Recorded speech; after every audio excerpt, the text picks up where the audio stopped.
யாராவது ஆண்டர்பிரினர் அல்லது business man இருந்தாங்கன்னா அவங்களுக்கு இந்த வீடியோ வந்து ஷேர் பண்ணுங்கள். இன்றைக்கி நம்ம பார்க்க போகிறது வந்து ஒரு இம்பார்ட்டண்டான டாபிக் வந்து மார்க்கெட்டிங். அதாவது ஒரு நிறுவனத்தில் பார்த்தீங்கன்னா பல ஏரியாஸ் வந்து இருக்கும், ப்ராடக்ட்டு இருக்கும், சர்வீஸ் இருக்கும், அல்லது வந்து வெவ்வேறு விதமான ஆக்டிவிட்டீஸ் இருக்கும். ஒரு ஸ்டாஃப் ஹெச்ஆர் மேனேஜ்மெண்ட் இருக்கும், ஃபினான்ஸ் மேனேஜ்மெண்ட் இருக்கும், ஸ்டாக்கு, அந்த மாதிரி எக்கச்சக்கமான விஷயங்கள் இருக்கும். ஆனால் ஒரு நிறுவனத்தோட உயிர் நாடி மார்க்கெட்டிங் அப்படின்னா அதை வந்து நம்ம ஏற்றுக்கிட்டு தான் ஆகணும்.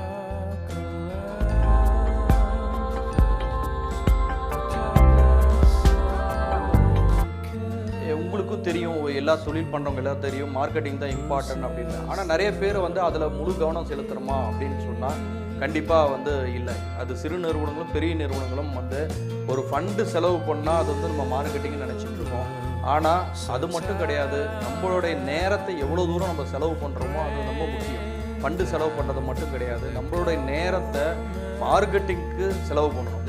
எப்படி அப்படின்னா, இன்றைக்கி வந்து நம்ம ஒரு வீட்டுக்குள்ளே தண்ணி வரணுங்கிறது ஒரு நியதின்னு வச்சுக்கலாம். அந்த தண்ணி வர்றதுக்கு நம்ம வந்து அழகான ஒரு டேப் போடலாம், அல்லது அதுக்கு போகிறதுக்கான லைனிங் போடலாம், அந்த டியூப் தெரியாமல் இருக்கிறதுக்கு எல்லாமே டிசைன் பண்ணலாம், எல்லாம் பண்ணலாம்.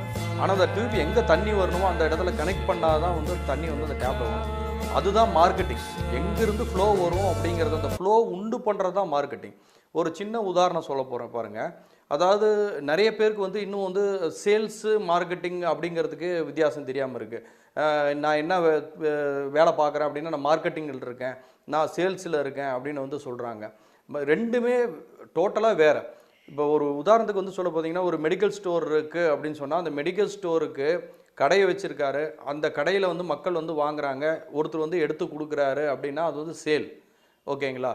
சப்போஸ் அதே மெடிக்கல் ஸ்டோருக்கு ஒரு ஸ்டாஃப் போயிட்டு பக்கத்தில் இருக்கிற டாக்டர்ஸோ அல்லது யாரெல்லாம் ஒரு இந்த மெடிசன் வாங்குறதுக்கு உருவாக்குற ஒரு செயல் இருக்குது பார்த்தீங்களா, ஒவ்வொரு டாக்டர்கிட்ட போயிட்டு என்னோட மெடிக்கல் ஸ்டோருக்கு வந்து நீங்கள் சீட்டு கொடுங்க அப்படின்னு சொல்கிறதோ, அல்லது அந்த அரவுண்ட் இருக்கிற ஒரு இடத்துல வந்து ஒரு அவேர்னஸ் க்ரியேட் பண்ணி இந்த மாதிரி இப்படிப்பட்ட ஒரு இடம் இருக்குது அப்படின்றத வந்து சொல்ல போகிறோம் பார்த்தீங்களா, அதுக்கு பேர் மார்க்கெட்டிங்.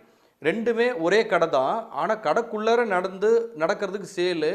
வெளியில் நம்ம வந்து நம்ம கடையை பற்றி, நம்ம பொருளை பற்றி, நம்ம சேவையை பற்றி, நம்ம யூஎஸ்பி பற்றி வெளியில் சொல்கிறது தான் வந்து மார்க்கெட்டிங்.